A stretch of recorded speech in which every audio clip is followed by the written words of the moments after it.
Hello, and welcome to Family Folktales from the Nashville Public Library. I'm Susan Poulter, a librarian at the Main Library. Today's story is The Nettle Spinner, a Flemish or French tale found in Andrew Lang's Red Fairy Book. Once upon a time, there lived in Flanders a great lord whose name was Burchard, but whom the country people called Burchard the Wolf. Now Burchard had such a wicked, cruel heart that it was whispered how he used to harness his peasants to the plough and force them by blows from his whip to till his land with naked feet. His wife, on the other hand, was always tender and pitiful to the poor and miserable. Every time that she heard of another misdeed of her husband's, she secretly went to repair the evil, which caused her name to be blessed throughout the whole countryside. This countess was adored as much as the count was hated. One day when he was out hunting, the count passed through a forest, and at the door of a lonely cottage he saw a beautiful girl spinning hemp. "What is your name?" he asked her. "Renelde, my lord." "You must get tired of staying in such a lonely place?" "I am accustomed to it, my lord, and I never get tired of it." "That may be so, but come to the castle, and I will make you lady's maid to the countess." "I cannot do that, my lord. I have to look after my grandmother, who is very helpless." "Come to the castle, I tell you. I shall expect you this evening." And he went on his way. But Renelde, who was betrothed to a young woodcutter called Gilbert, had no intention of obeying the count, and she had, besides, to take care of her grandmother. 3 days later, the count again passed by. "Why didn't you come?" he asked the pretty spinner. "I told you, my lord, that I have to look after my grandmother." "Come tomorrow, and I will make you lady-in-waiting to the countess." And he went on his way. This offer produced no more effect than the other, and Renelde did not go to the castle. "If you will only come," said the count to her when next he rode by, "I will send away the countess and will marry you." But 2 years before, when Renelde's mother was dying of a long illness, the countess had not forgotten them, but had given help when they sorely needed it. So even if the count had really wished to marry Renelde, she would always have refused. Some weeks passed before Burchard appeared again.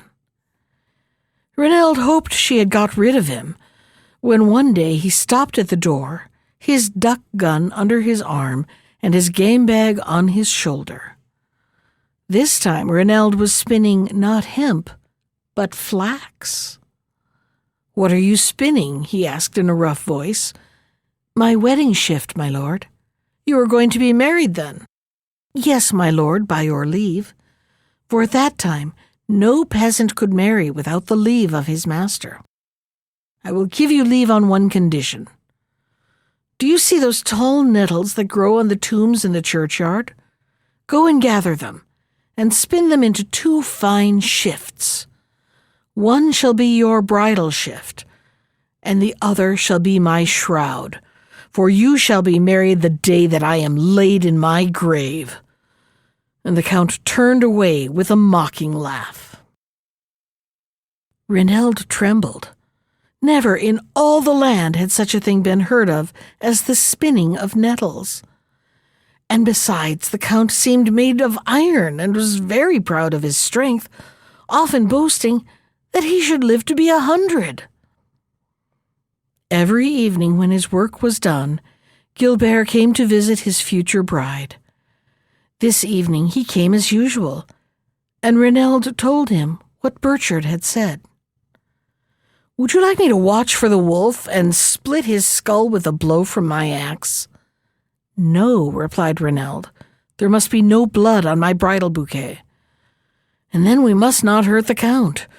Remember how good the countess was to my mother." An old woman now spoke. She was the mother of Reneld's grandmother, and was more than 90 years old. All day long she sat in her chair, nodding her head and never saying a word. "My children," she said, "all the years that I have lived in the world, I have never heard of a shift spun from nettles. But what God commands, man can do. Why should Reneld not try it?" Reneld did try, and to her great surprise, the nettles, when crushed and prepared, gave a good thread, soft and light and firm. Very soon she had spun the first shift, which was for her own wedding.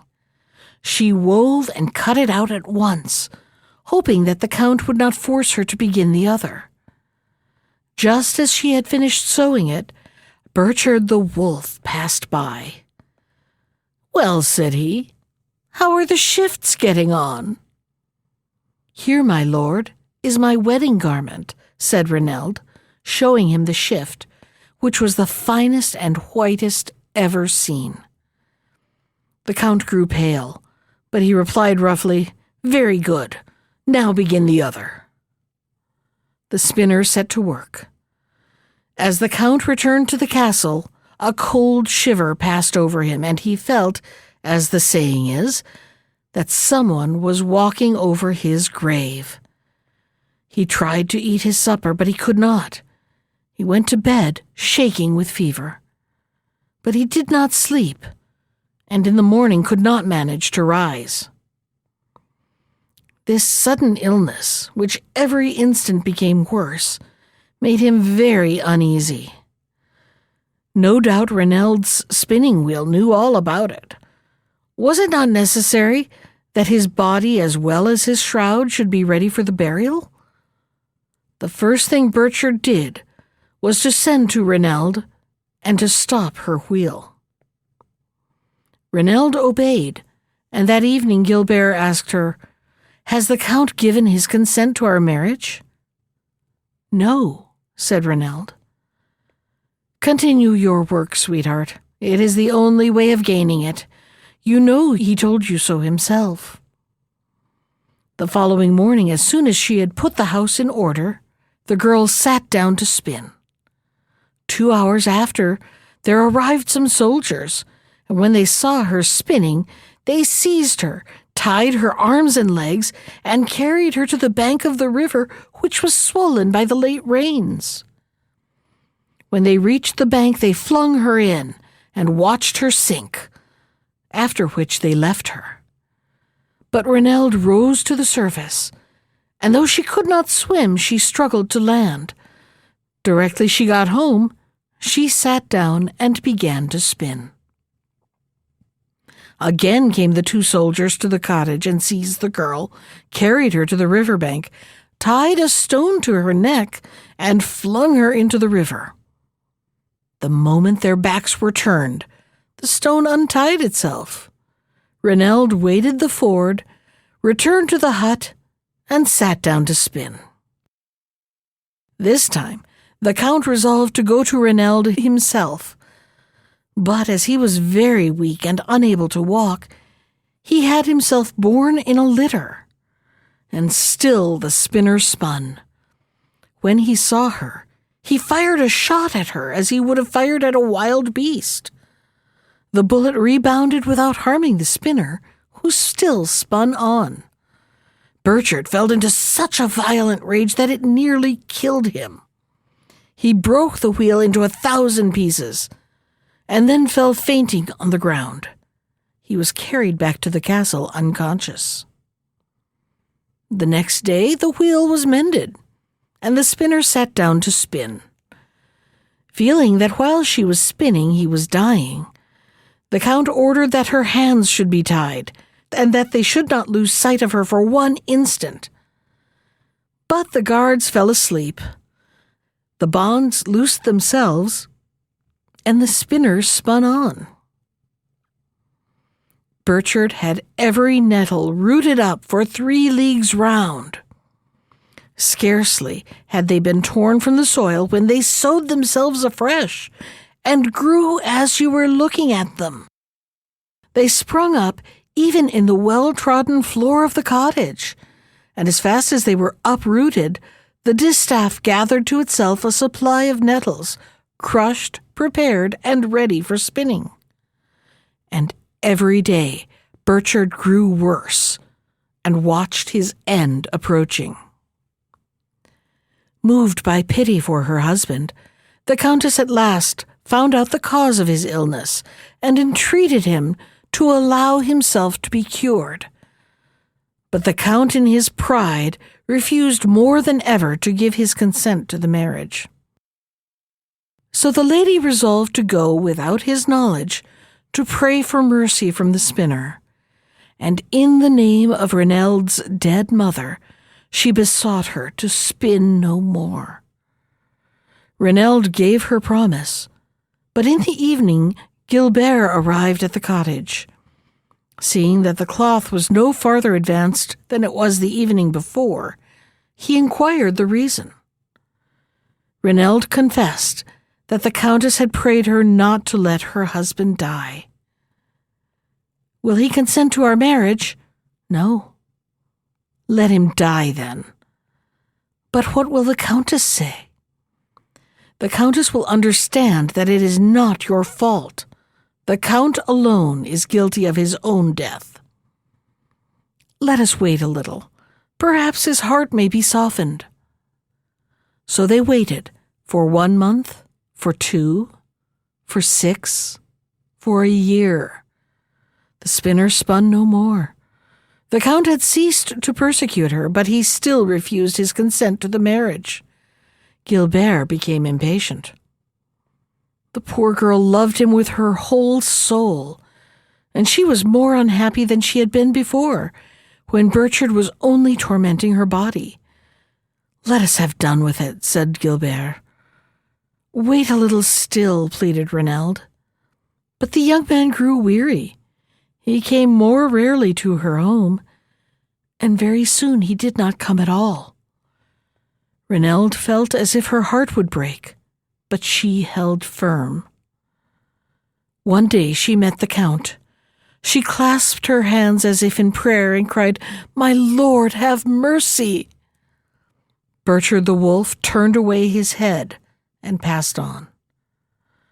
She might have humbled his pride had she gone to her spinning wheel again, but she did nothing of the sort. Not long after, she learnt that Gilbert was leaving the country. He did not even come to say goodbye to her, but all the same she knew the day and hour of his departure, and hid herself on the road to see him once more. When she came in, she put her silent wheel into a corner and cried for 3 days and 3 nights. So another year went by. Then the Count fell ill, and the Countess supposed that Reneld, weary of waiting, had begun her spinning anew. But when she came to the cottage to see, she found the silent wheel. However, the Count grew worse and worse, till he was given up by the doctors. The passing bell was rung, and he lay expecting death to come for him. But death was not so near as the doctors thought, and still he lingered. He seemed in a desperate condition, but he neither got better nor worse. He could neither live nor die. He suffered horribly, and called loudly on death to put an end to his pains. In this extremity, he remembered what he had told the little spinner long ago. If death was so slow in coming, it was because he was not ready to follow him, having no shroud for his burial. He sent to fetch Reneld, placed her by his bedside, and ordered her at once to go on spinning his shroud. Hardly had the spinner begun to work when the Count began to feel his pains grow less. Then at last his heart melted. He was sorry for all the evil he had done out of pride, and implored Reneld to forgive him. So Reneld forgave him and went on spinning night and day. When the thread of the nettles was spun, she wove it with her shuttle, and then cut the shroud and began to sew it. And as before, when she sewed, the Count felt his pains grow less, and the life sinking within him. And when the needle made the last stitch, he gave his last sigh. At the same hour, Gilbert returned to the country, and as he had never ceased to love Reneld, he married her 8 days later. He had lost 2 years of happiness, but comforted himself with thinking that his wife was a clever spinner, and what was much more rare, a brave and good woman. That was The Nettle Spinner, from Andrew Lang's Red Fairy book. Special thanks to Ginger Sands for our theme music. You can find more of Ginger's music at iTunes or on her website at www.gingersands.com. And if you'd like to comment on today's story, send me an email. I can be reached at susan.poulter, that's Poulter, @nashville.gov. Thanks for listening.